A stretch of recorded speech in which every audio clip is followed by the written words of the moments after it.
We usually assume lost civilizations are hidden by accident, buried by jungle growth or rising tides. But Vale Tyr suggests a different possibility. Some places actively conceal themselves to function as a trap. This evidence began in a university archive with a researcher named Elara Venn. She found a slip of parchment tucked into the binding of an unremarkable maritime book. While the book was brittle and warped by moisture, the parchment inside remained in perfect condition. This map contains an impossible geometry.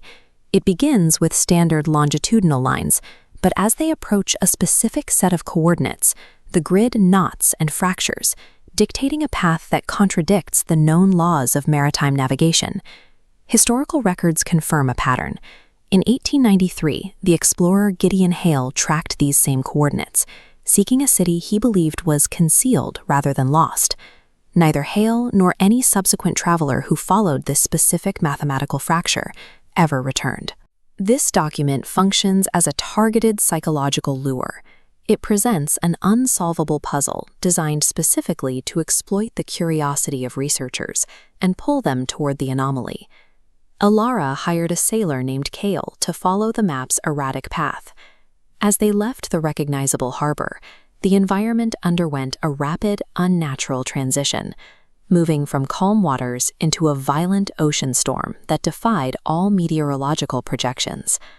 Then they crossed the threshold. The churning storm vanished instantly, replaced by a dead, glass-like silence. The wind stopped, and the ocean surface became a perfectly flat, unmoving mirror under a cloudless sky. On this artificial horizon, the spires of Vale Tyr appeared. The architecture defies standard spatial dimensions. Bridges and towers stretch or collapse depending on the viewer's perspective, appearing both ancient and newly formed at the same time. By crossing that physical boundary, Elara and Hale entered a closed artificial system. They were no longer in the open ocean, but inside a machine operating under its own internal logic. The city shows immediate signs of being an artificial construction. Every stone surface is pristine, untouched by the erosion or saltware expected in a marine environment. Despite the heavy gear Elara and Kale carry, their boots leave no footprints on the street. They discovered a modern explorer's journal that documents the mental degradation caused by the city.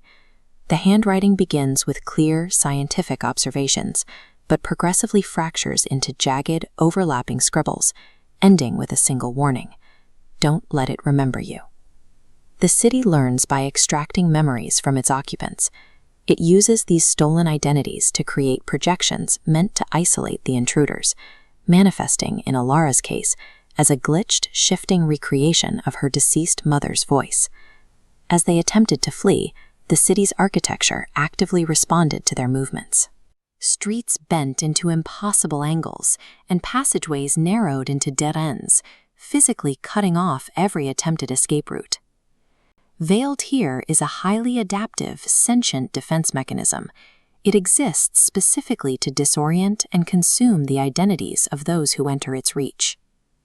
Deep within the city, they reached the heart, a fractured, shifting pillar of light that serves as the central processor for the entire environment.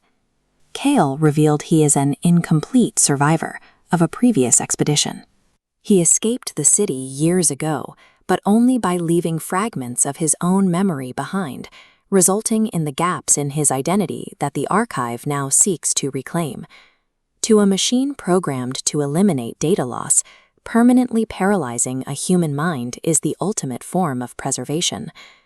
Elara attempted to navigate the chamber, but every physical movement caused the walls to pulse with her own memories, reflecting her thoughts back at her. She realized that as long as she fought the city's physical shape, she was simply feeding it more data. To escape, she had to challenge the system's core definition of preservation.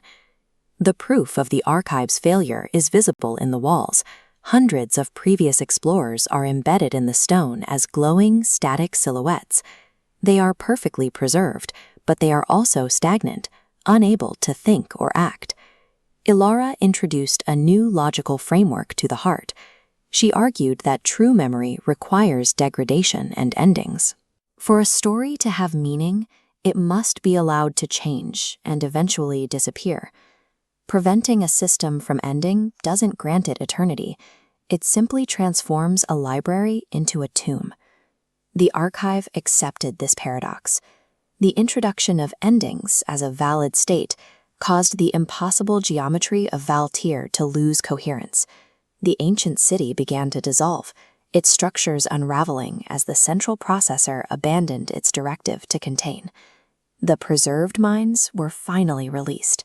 The glowing silhouettes shattered into thousands of shimmering fragments that drifted upward and faded out, finally allowed to conclude their own stories.